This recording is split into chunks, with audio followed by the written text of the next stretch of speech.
Call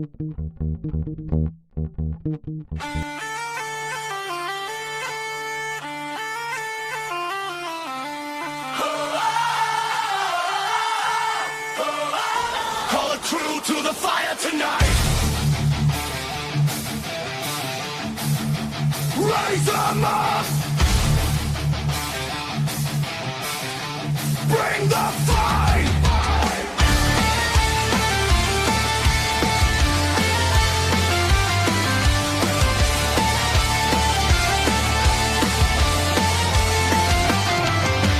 Boats hit the floor and the night it ignites. Steel in our veins, yeah, we live for the fight. Dust on our throats and a spark in our chest. We don't back down, we don't second guess. Amy's got the fire, lighting up the flame. Lacey swings hard, yeah, we're carving our name. From the gutter to the stage, from the bar to the sky. We're the voice you hear when the weak don't try. We're that drum, feel it pounding your bone. No kicks here, we take our own thrones. Hey, raise the crew, let them hear the sound. Hey, from the ashes we're burning it down. Hey, no retreat, no fear, no excuse. We are the roar. We are the ToosDay Crüe.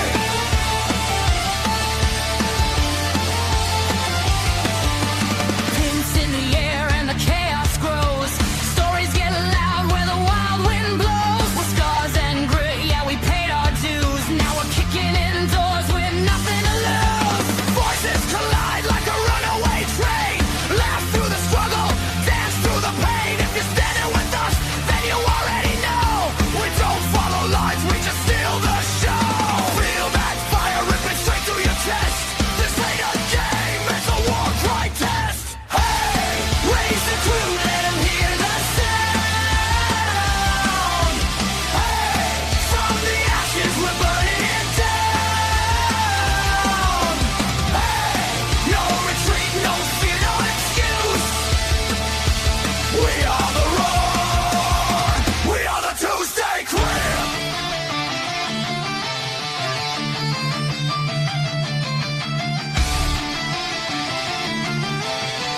Call 'em in, call 'em home.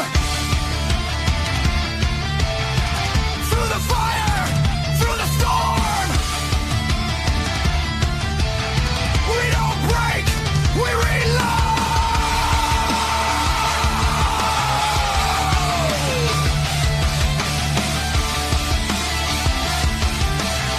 We don't kneel, we explode.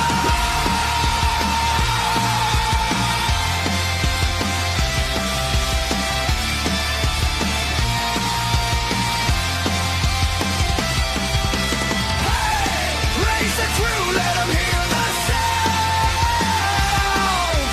Hey, from the ashes we're burning it down.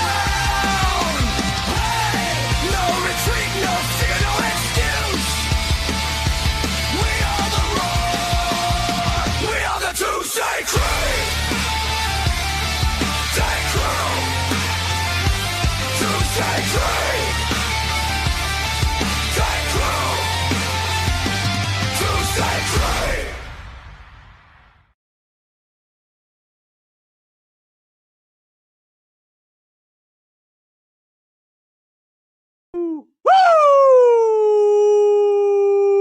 Woo! Misfit Nation.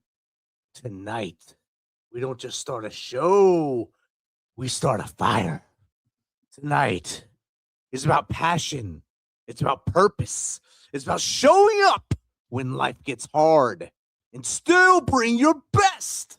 Because every one of us has been through battles. We've carried that weight. We've fought through storms. But guess what? We're still here. And tonight, we bring that energy to life. This is where the stress ends and the momentum begins. This is where the stories hit harder, the laughs get louder, and that fire gets passed from one misfit to another. So leave the doubt behind. Leave the excuses at the door and bring that heat, because tonight We're all turning this place all the way up. Misfit Nation, get on your feet and bring the noise for the men who bring the grit, the passion, and the fire every single week. It's Steven. It's Jake. The ToosDay Crüe. What's going on, everybody? Good evening. Hey, good evening, and welcome to the ToosDay Crüe. How's it going, Steven? It's going well. I'm sad I missed the All-Star race. I was working Sunday, but I heard, a couple good accidents. Yeah, but it was. Yeah, you didn't miss anything, man. Really? Okay. Matter of fact, I said that Hocevar didn't win because he wanted that win. And I was watching videos. He actually went to NASCAR and said, "If I win, can you pay me in cash instead of a check?" I watched it about halfway through that third stage and went and worked on my tractor. Oh, so it was that exciting. Yes, it was. Yes, it was. I trust you've had a good week. I have, yes. Work's been, picking up. It's been getting steadily busy. The heat kind of kills you a little bit, but hey, you work through it and drink water. Take a knee and drink water. You'll be fine. Exactly. And water helps sometimes. Well, hey, let's not keep our listeners waiting. Okay. Alrighty. You ready to go? Everybody? Jake, a lot of people survive trauma, but very few people ever truly heal from it. That's because healing actually means confronting the stuff that most people spend their lives trying to bury. Pain, trust, fear, broken relationship, and the parts of ourselves we don't want anybody else to see. And tonight's guest has spent her life understanding exactly that. Patricia Greenelle is a forensic psychologist, writer, and survivor who's using her story to help people understand trauma, relationships, resilience, and what it really takes to rebuild yourself. And this conversation gets real pretty quick. We're going to talk about complex trauma, emotional wounds, vulnerability, boundaries, and learning how to trust again after life hits you hard. And the powerful thing about Patricia's story is she's not speaking from theory alone. She's lived it. And so if you've ever struggled with trauma, relationships, self-worth, or finding your way after difficult seasons in life, this conversation is for you. So without any further ado, let's bring in Patricia. Patricia, good evening. How are you? Good evening. I'm fine, thank you. How are you? I'm great. Thanks. We are good. Good. We are good. And you're coming from out there in lovely Arizona. Mm-hmm. And we gave a little bit of your bio and what you do and what you're doing. Why don't you just fill the Misfit Nation in on the rest of it and start from wherever you want to start and bring us up to right now. This is your story. Let's get it out there. Okay. Well, I've been in the military. I was in the military for like 17 years. I was in the U.S. Army Reserve, and I was on active duty for 4.5 years. And I worked at the installation north of the Golden Gate Bridge in 5th U.S. Army as a personnel senior sergeant. And I really liked it a lot. It was great. I loved what I was doing. But for the rest of my life, I had an upbringing that was a little bit questionable, but I didn't realize that until I was 27 years old when my therapist said to me, "You were abused as a child. You were sexually abused." And I said, "What? I wasn't." "Yeah, you were." "Oh my gosh, I'm a statistic. I didn't realize that." He says, yeah, that's the case. And I says, "I thought everybody's family had somebody in their family that was just, kind of off the wall like that. And he said, no, that's not true. I said, okay. So it was at that part really that I started to get into psychology. I started to train in psychology and to find out more about what made people do what they do. And I continued on from there. I got a master's in counseling and a master's in clinical psychology, and then a doctorate in clinical psychology. So by the time I got to the doctorate, I was like, okay, this makes sense to me now. It took a while, but it made sense to me then. And that's why I decided to write the book, because I thought, well, golly, first of all, I thought, well, I don't have anything to write about. And I took a course on writing memoir. So I started to write for the class. And as I started writing, I thought, well, golly, I've got something to say here. And I realized that I had something that other people had too. And they just kind of ignored it and didn't look at it. And they just totally, blew it off. So that's where I got the idea. We were a nice, normal family, because everybody thinks theirs is a nice, normal family, but it's not. There's something wrong with almost every one of them, someplace along the line. But people tend not to want to look at that. So Yeah. I decided this was what I wanted to do, was to try to help people realize that this is really important. It needs to be looked at. It needs to be addressed.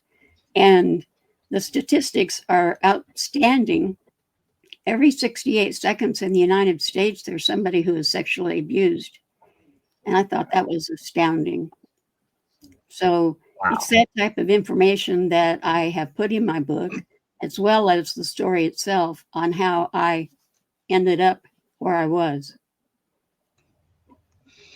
That's okay. First of all, that statistic that you gave, that's I Horrifying. I never would have believed that. That is astounding. That's wow. And now, does it break it down further by this abuse being by a family member, or could this be or is it, family members and strangers all kind of just all kind of thrown together? Yeah, it could be anybody in the United States. Okay. But yeah, I have found though that a lot of these, when you hear about them and when you read about them, they actually come from a person. They usually come from a person of trust. Oh yeah. And I think that's what really erodes somebody's being able to trust somebody else, is because you put your heart and soul into trusting somebody, and then they do something like that. It really, it will really erode that trust. Yeah, that's true.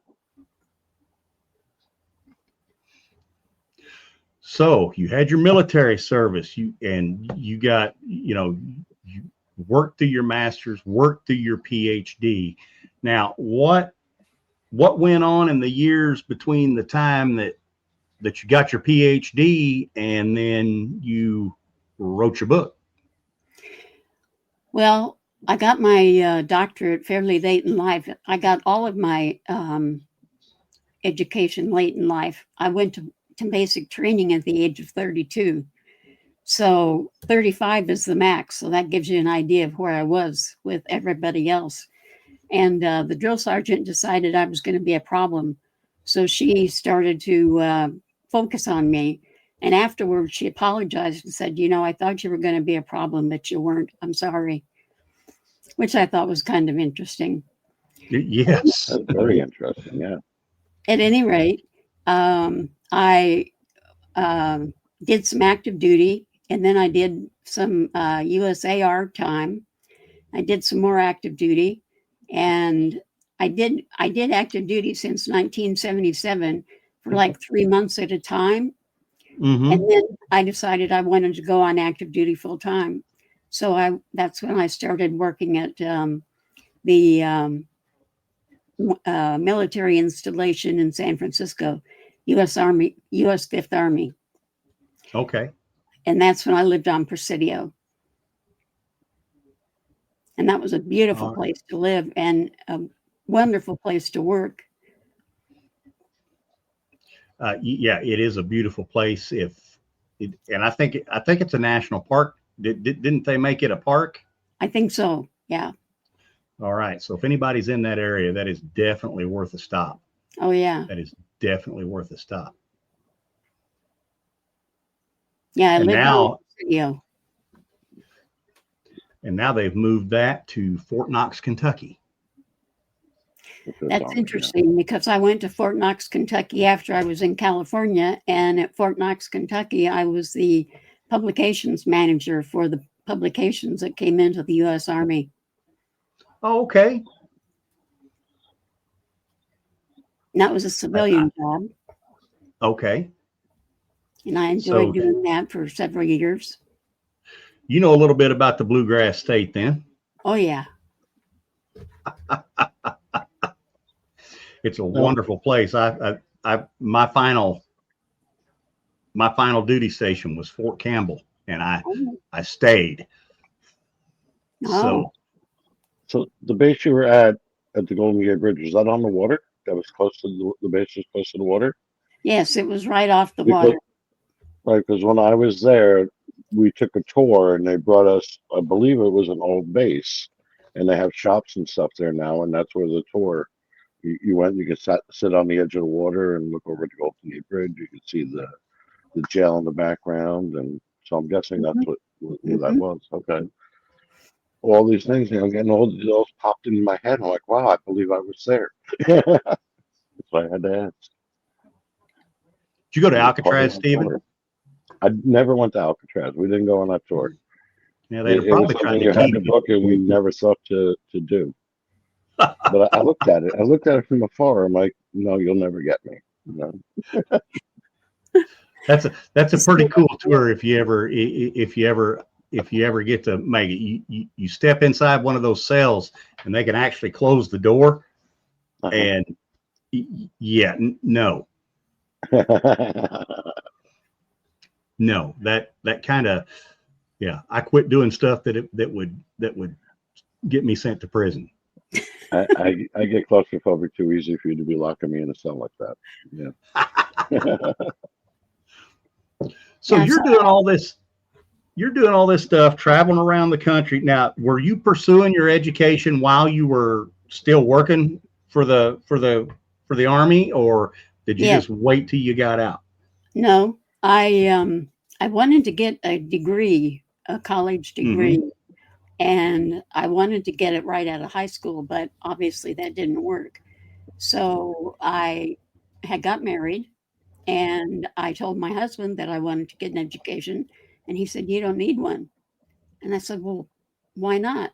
He says, you just don't need one. You know, you don't need to do that, and we don't have the money to pay for it. And I'm like, okay. And I went with that at the time. Although later in life, I realized that he didn't want me to get out among people and be with other people and see other people and communicate and find out what the circumstances were in my marriage. At any rate, what I started to do was to take correspondence courses across all the United States universities. And I would put them all to one college, which was Columbia College. And I gathered them all together, and I would have like from Maryland, from California, from South Dakota, from Minnesota, wherever I could get a way to do a particular class. And I started to take these classes. When I was with my second husband, he ended up going to Germany, and I was with him. And I ended up getting my bachelor's degree there because he didn't have anything to say about it at that point, because they were encouraging people to get their bachelor's degrees. So I was really excited about that, and I got my bachelor's degree finally, and I got it in 1968, and it was it 1986, And I got a degree in business administration and also psychology. So then I decided, okay, now I want to go on for more psychology. And I did. So that's when I ended up going to, I went to Camp Edwards for a tour of a reserve tour. And my second husband, when I told him I was going to go to Camp Edwards for 3 months, he said, well, don't come back. I said, okay. And I drove to Massachusetts at Camp Edwards, where Cape Cod, and I never went back.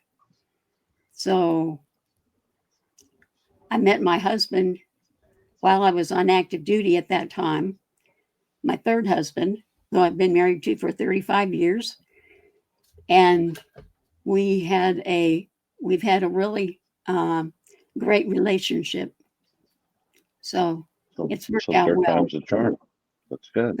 Yeah. Hey, I know somebody else that third time's a charm. He's been very understanding about my book and the background that I've had and all of that. It's been great. You know, after living with somebody that, you know, just tries to bring you down all the time and, you know, really doesn't support you in things that you do, when you find that one that does, that's such a good feeling. It sure is. It's exceptional. Very good feeling. So I imagine you put that education to work for you, didn't you? Yes, I did. As a matter of fact, I retired as a forensic psychologist. I worked with not guilty by reason of insanity for about 8 or 9 years. And these were a bunch of really interesting guys. They were murderers and arsonists and bank robbers. And I had to work with them one-on-one in an enclosed room. The closed room had glass, so people could see in there if they were beating me up. But I found out after I had lived there or worked there for probably 3 or 4 weeks that it was the most dangerous place to work in the state. And I'm like, oh, okay, great. It only took them 3 weeks to tell you that. That's pretty good. Yeah. Hey, Yeah. by the way. Yeah. Oh, incidentally, we forgot to mention this, but yeah. So, but it was And by really, then you probably just got comfortable doing it, right? And then they're like, Yeah. oh, by the way. Right? yeah, Wow. yeah. We did assessments on the people to try to find out if they were sociopathic. And I had to do individual therapy. I had to do group therapy, and I had to do classes for psychoeducational classes for the guys. And I had an all male population for my that I worked with for my clients. I bet group therapy with a bunch of sociopaths is fun. It was pretty interesting. Yeah. Nothing Yeah. else in being in the Army is probably equal, you know. Well, there is that. Well, yes. Now, in that, well, just leading on to what Stephen said, did you take anything from your training and your dealing with soldiers or whatever in the Army to that civilian job? Of course I did. I had to, because it was just part of me at that point. It was just, you know, I mean, had been active duty and I'd been in the Army, and I kind of had that attitude. So when the patients were supposed to line up, I said, line up on me. And they go, what? So anyway, I carried it with me the whole time, and I did use it as I was working. There's some of that discipline that you never get rid of, is there? That's right. And that also probably helped with dealing with it, because you had Yes, training and discipline from the service. yes, I think so too.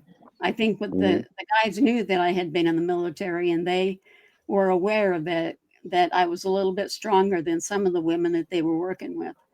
So they kind of gave me a little bit of extra space.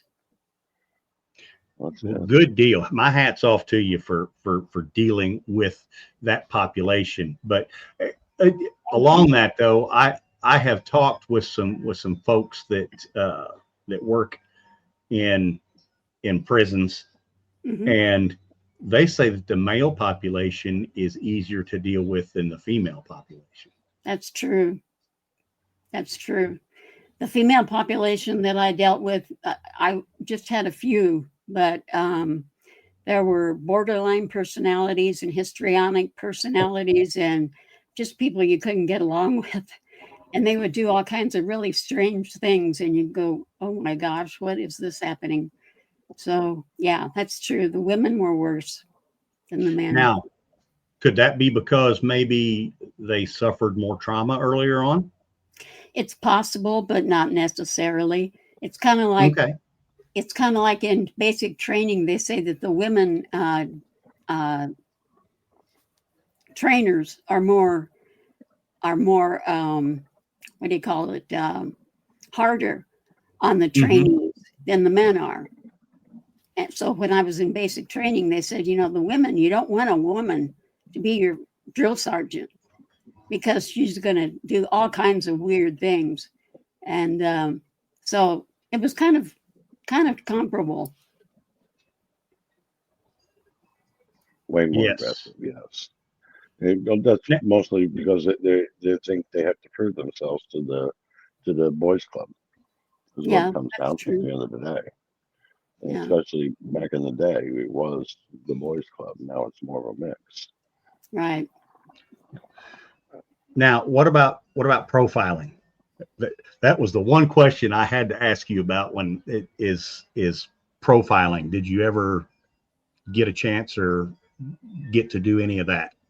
Yeah, I had to profile basically all of the people on my workload. And we were trying to determine out of the PCLR, which is a thing that determines psychosociopath and sociopathy. Mm-hmm. And I had to deal with an entire story of each one of them, their childhood and their upbringing and how they got to where they were. And so basically what I did was profile them to try to figure out how they got to where they were and why they did what they did. Okay. All right. And we have our first question, Stephen. Yes, we do. Shalinda Rose wants to know, where were you in the Women's Armed Corps, WAC, or did you go to basic at Fort McClellan? I was in the Women's Army Corps, the very last WAC group that there was, and I was at Fort McClellan. All right. Okay. Thank you for that question, Shalinda. Yeah, that was a good question.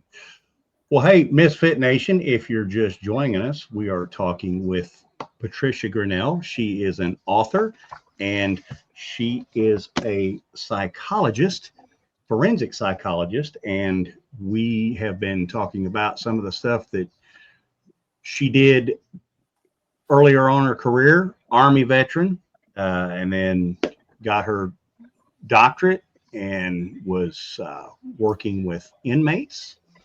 And now we're going to shift gears a little bit because we're going to talk about her book. She has written a book, and it is a memoir.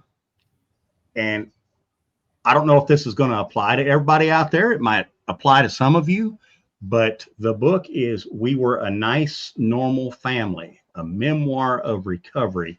And we're going to get Patricia to talk about her recovery, the book, and where you can get the book, and how possibly, if you're struggling, how you can start on your recovery. Okay. Yeah, it's very important if you are in a recovery situation that you get help. There are several organizations, and I've highlighted them in my book with telephone numbers that you can contact people to get help for. And there are there's a whole section of my book that I've done of statistics so that people realize that this happens to a lot of people. This isn't just a one-time thing. It isn't just a one family thing. It happens to a lot of people. And you need to know that you're not alone. And that's very important that you are aware of that. And the book is about me as I grew up from probably about the age of 6 or 7 were my first memories that I had about the book. And I went on from there and into, well, when I was 6 years old, that's when I was first sexually approached by my brother-in-law. So from that time on, I was sexually abused until I left the house. So my sister, Josie, I call her in the book, was much more abused than I was. And I've dedicated the book to her because I wanted her, even though she's passed on, I wanted to have the opportunity for her to be heard. So that's why I did that. Then I go on through the book and explain how I ended up getting the divorces, how I ended up meeting the next person, and all of that. Okay. We can here in a few, we will actually get a picture of the book cover up here on the screen so our listeners can see what it looks like. And I know it's probably, you can order it in a lot of places. I found it on Amazon. Amazon is the best place. And it's either in Kindle or paperback. And I'm also coming up with an audible for it. Okay. I hope to have before too long. Awesome. Now, we have another question coming in. Okay. Are you ready for it? Okay. Hennessy L wants to know, how does trauma change the way people build relationships? Wow. Thank you for that question. That's a really good question. Relationships are formed as a result of how children are raised. So when you're raised in a family that you have relationships with somebody that is off or weird, when you grow up, you expect that to be the case. You expect that to be what you're going to find, and you find it. And so you find these people who are weird and off, and a lot of times they're narcissistic. A lot of times they're misogynist. But it all relates back to when you were a child. So it's really important to realize that as growing up, that's when you become the person that you are. And when you learn about how to become the people that you are and who you deal with and how you deal with them. No, I have a question, and in my mind right now, it really feels like it's wrong to ask you this, but you had childhood trauma, and then you went through 2 really bad marriages, or not really bad marriages. Now that you're on your 3rd, is it from the trauma that you went and you dealt with this, and you said, yeah, this isn't going to happen, and change, partners, and then change partners again, then found the one that you're with for all this time now? Is Yes. it from the childhood trauma that you're like, oh, this is normal? Then you're like, no, really, it's not. Let me do something about this. And it was just your mindset. This is okay. This is okay. This isn't okay. Exactly. Is that what happened? Yeah, exactly. Snapped in your head. So the things that my husbands were doing, I thought were okay. I thought there was something wrong with me and that I was doing something strange or weird.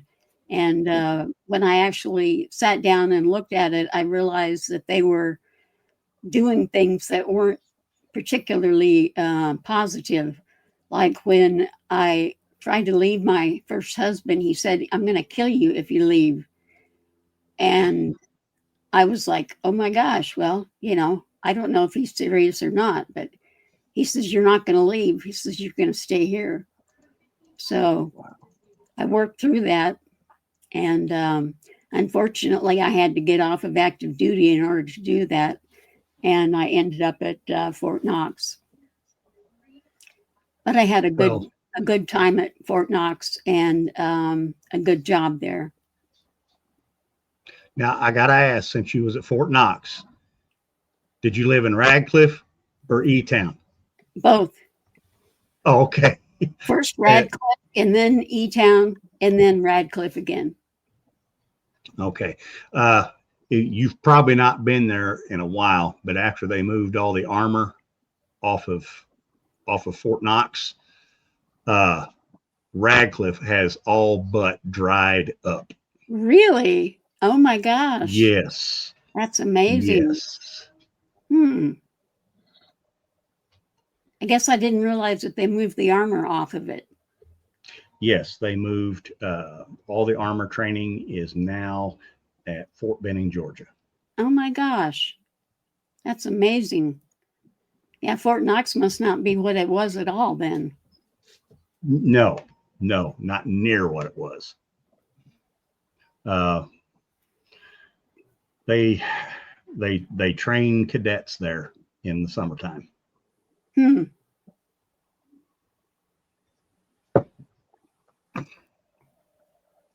All right, are we ready for another question or statement? As Sarah Roos wrote, you gave some mind-blowing stats earlier in the interview. What are your thoughts on MST and how it became a widespread reporting call for nearly a decade?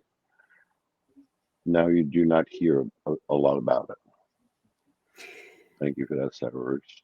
Yes, I'm familiar with MST, and I was actually involved in a situation where I had that happen to me when I was on active duty.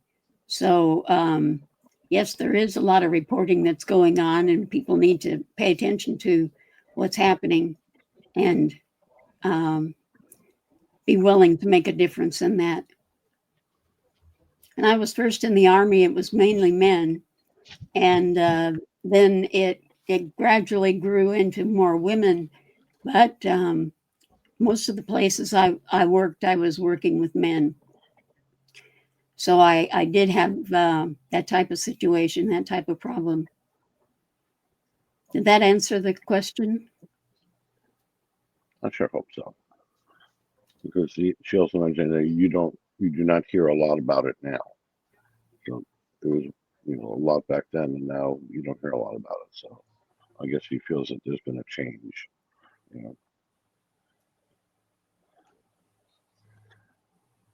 Okay, Jake. Man, we got questions. We got questions rolling in. Yeah, we got another one. You ready? Yeah. At Plumpkinship wants to know, why is vulnerability so difficult after painful experiences? Thank you for that question. Because you're trusting. You trust the people that you've been spending time with, and you think that they're okay, and you think that they're doing what they're supposed to be doing for you. So it makes it really difficult in a relationship because the vulnerability is just outrageous.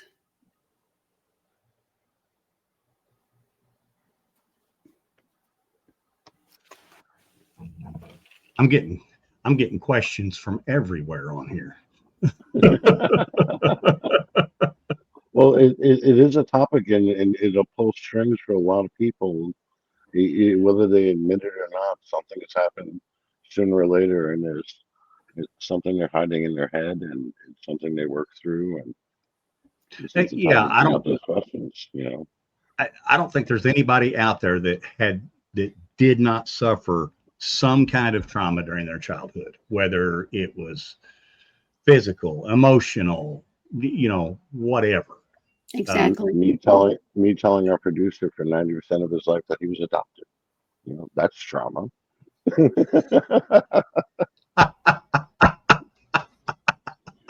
It's true. He had to live with it for years. Me just telling him he was adopted. Man, that's just cruel. Well, That yeah, is just cruel. but that's what brothers do. Yes. Well, I never had an older brother, so I never had one, to pick on me like that. So I never went through that.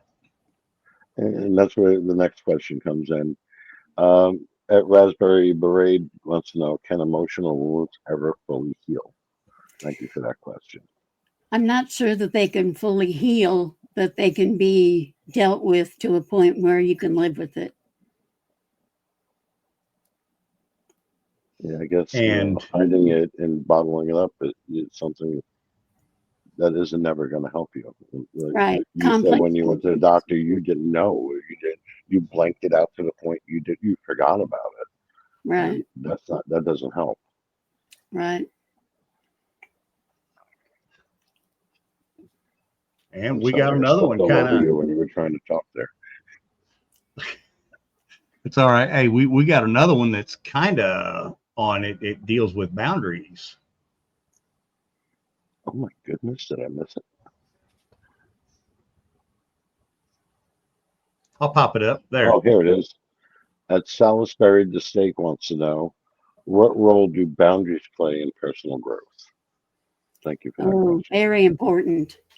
Very important. If I'd had any boundaries when I was a kid, I wouldn't have been through what happened. I didn't know what boundaries were. I didn't have any, and I didn't know what they were. I didn't know anything about them. And people talked about boundaries, but I thought, oh, okay, yeah, all right. I didn't really realize what was okay and what wasn't. So yeah, Now, boundaries are really, really important. I put a special section of my book about boundaries. Yeah, I was just looking on it and read the table of contents of it, and yeah, there's a lot of stuff covered in this book. And hey, listeners, if you're on here and you're having trouble, get on there and order you a copy of We Were a Nice Normal Family. And it was an Amazon #1 bestseller too.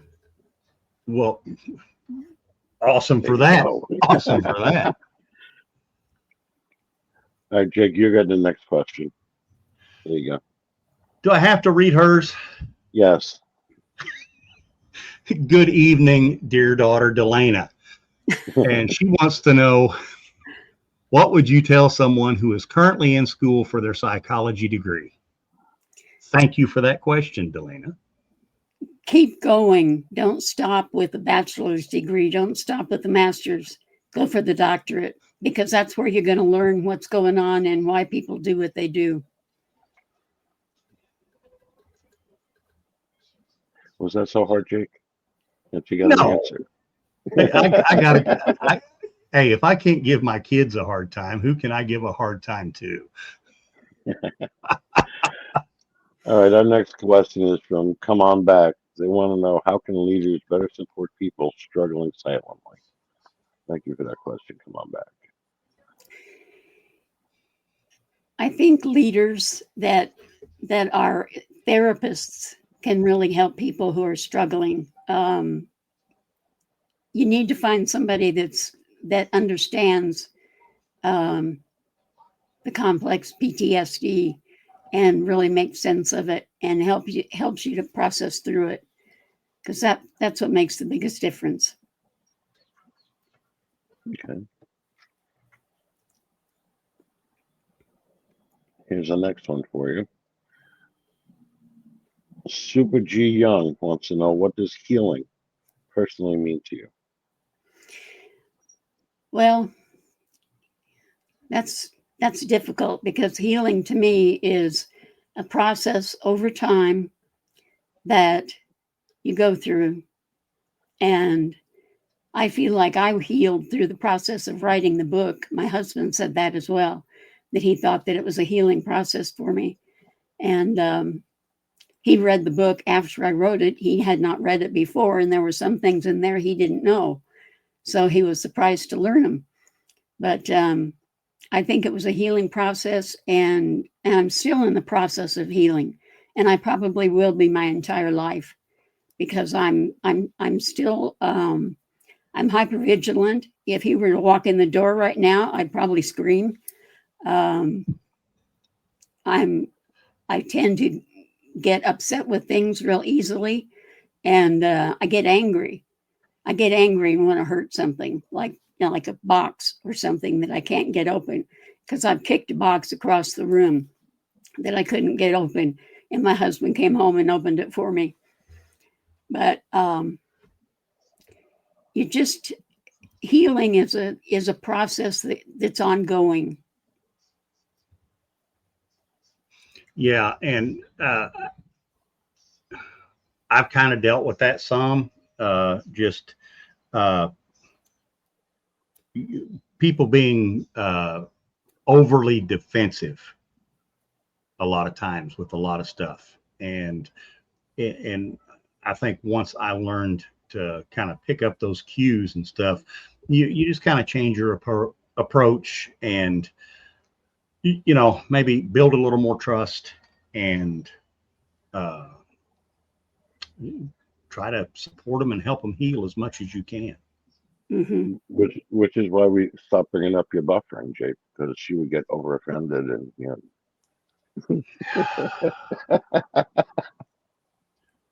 You're lucky Sorry, I can't reach through. You're lucky I can't reach through the screen, buddy.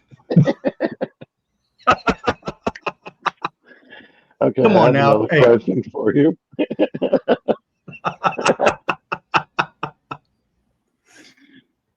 I'm sorry. Bald-headed grumpy old. At Roots of Ginger wants to know, should part of leadership education focus on looking for signs of trauma so they do not inadvertently trigger their people? Yes, I think definitely. that's a good question. Yeah. Thank you for that. Leaders in education need to be aware of that too, and they need to focus on it, and they need to be aware of the statistics. Yeah, because statistics, it's terrible. I know that there are school teachers out there that have students that might have a little bit of a problem, and I'm just going to say, I know that they purposely hit that kid's triggers so they have a reason to get them out of class and not deal with them. Yeah. And I think it's lazy on the teacher's part, and get these young kids some help. Maybe they're dealing with something, and you could be the shining light in their life, but right. They don't have time for it. Well, I've noticed through the years, the differences you see in teachers now. The teachers today in schools, they're teaching you towards a test, from all I could see. They're not teaching you life. Back when I was in high school, I would have a history teacher that would throw tomorrow's test on the desk and say, "Here's tomorrow's test, look at it." And he'd open up the paper and sit there for 45 minutes and not do a damn thing. So, it's different ways of teaching. And I don't know if it's gotten better, if it's gotten worse, because 9 out of 10 times you're not even looking at who's in the room or what's going on. And that's something that they need to start changing. They need to recognize the people in front of them and not just teach out of a book and read a book to them, and actually pay attention to them. And maybe they would be able to catch something's going on. That's true. I was dumbfounded one day. I went into a UPS store and I wanted to send something to a person, and I had handwritten it. And she says, "I don't read cursive. I'm going to have you spell this for me." I was like, "Oh, okay." Yes. That was the first thing Sister Vivian taught us when we hit second grade, was how to write cursive. Mm-hmm. How can they read the Declaration of Independence if they can't read cursive? They Now- probably have it on an audiobook for them. I'm not a conspiracy theorist, but I think they want that. Well, that's true. Yeah. And another reason I heard is that they went to printing and all that stuff is because AI can't read cursive. I don't know if that's true. I don't know if that's true or not, but we're not going to get too in the weeds on that because I can shoot day or so. I can shoot down that rabbit hole quick. Stephen, somebody made a comment that you never went to class. What are you talking about? I went to some classes, not all of them. I'm not saying I was the best student. I'm the first to admit that I spent 5 years in high school, 3 of them as a freshman. I had a lot on my mind back then. I understand. And Penny Lope wants to know. She said that she missed when you said the statistic. Can you say that one again when we first opened the show? Every 68 seconds, somebody in the U.S. is sexually abused. Again. Let us know if you caught that, Penny. Oh. So we've talked about the book. Going to try to get some people on there to get it bought. And what are some ways that people can reach you if they need to reach you? I have a website that's patriciagreenelle.com. I'm on Instagram. I'm on Substack. I'm on Facebook. I have 2 different pages on Facebook, one for my own personal stuff and one for the book. And this is my website that you're seeing there now. And that's patriciagreenelle.com. Okay, and there's the cover of the book, folks.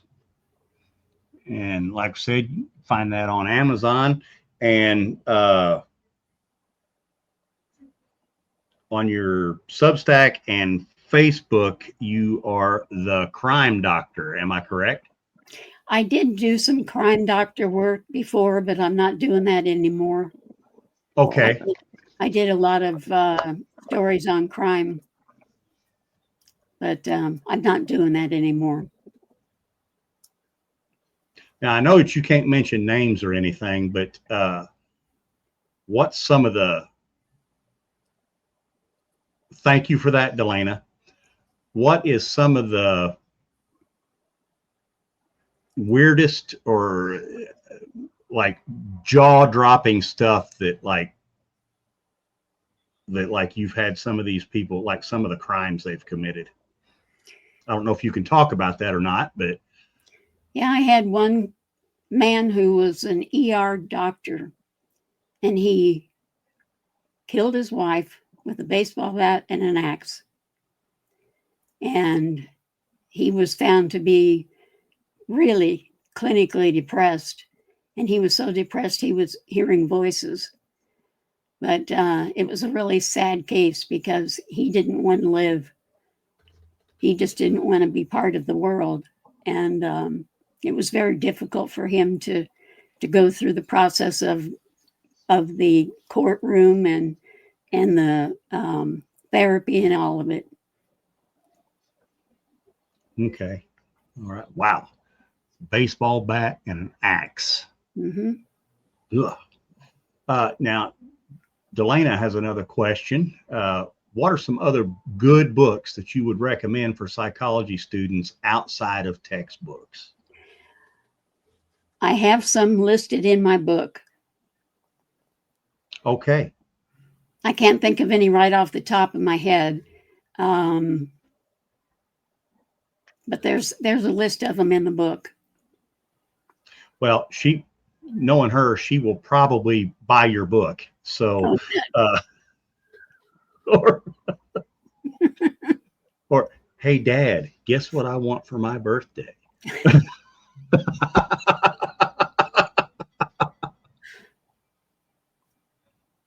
Yeah, that sounds about right. I like that, man. Already have. Oh, yeah. You're, Oh, yeah, she already had. She's already ordered the book. Oh, that's great. I think one book sold for goes to the show. Great. yes, we sold a book this evening. Yeah. Amen. So you got this book out. What's next?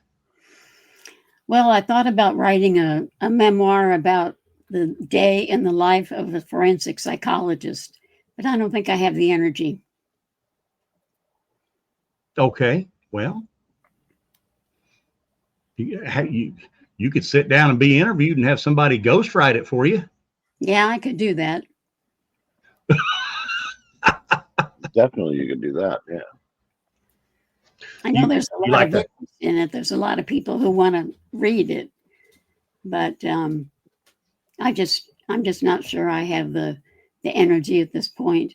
After going through the process of this book and marketing it and all that, it's very demanding. Well, I'm not an author, so I don't understand, but we've interviewed enough authors on this show that, yes, I am sure that it can be a grinding experience. And, Yeah. But hey, if that was a goal of yours when you started out was to write a book, well, you can check that goal off. You've done it. Yep. You have done it. Oh, well, folks, the name is Patricia Greenelle. The book is We Were a Nice, Normal Family. You know, if you're dealing with some kind of trauma from childhood, don't know how to deal with it, get the book, read it. Maybe you'll find some tips and tricks in there to help you. And the number one thing that you will find out in this book is that you are not alone. You are not alone. There are other people out there just like you. And speaking of that, if you're out there tonight, you're feeling the darkness, get on that phone, dial 988. If you're a veteran, hit option 1. Somebody on there will get you the help that you need, because tomorrow will not be as beautiful as it will be with you in it. So we want you here for tomorrow.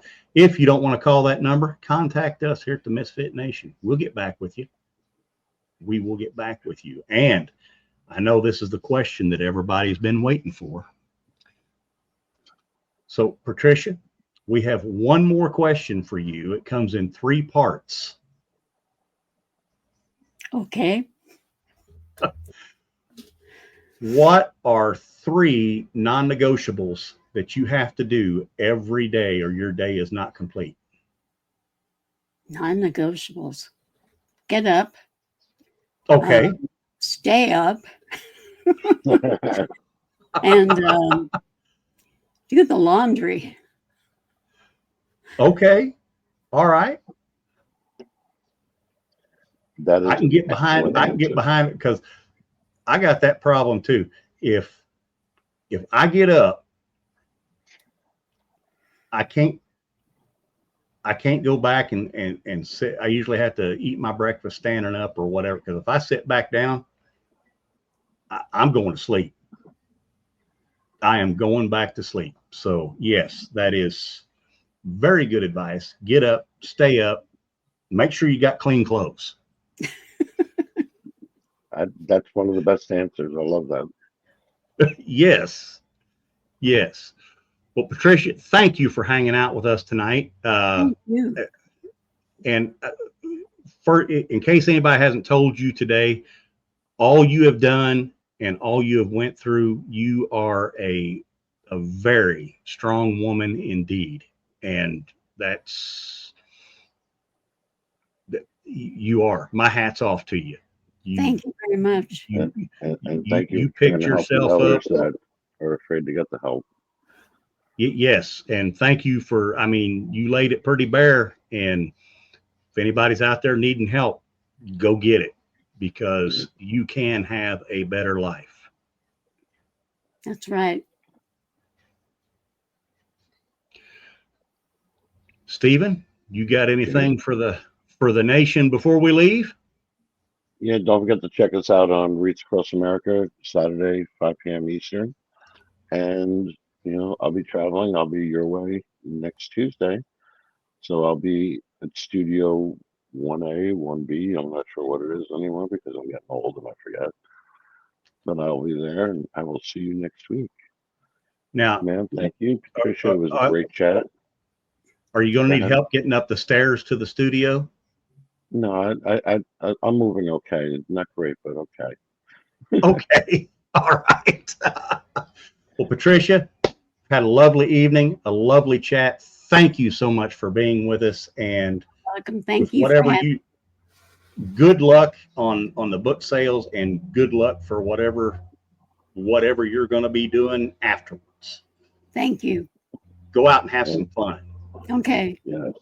Right. Thank you again. Have a Misfit great night. Nation, we love you. Have a great night.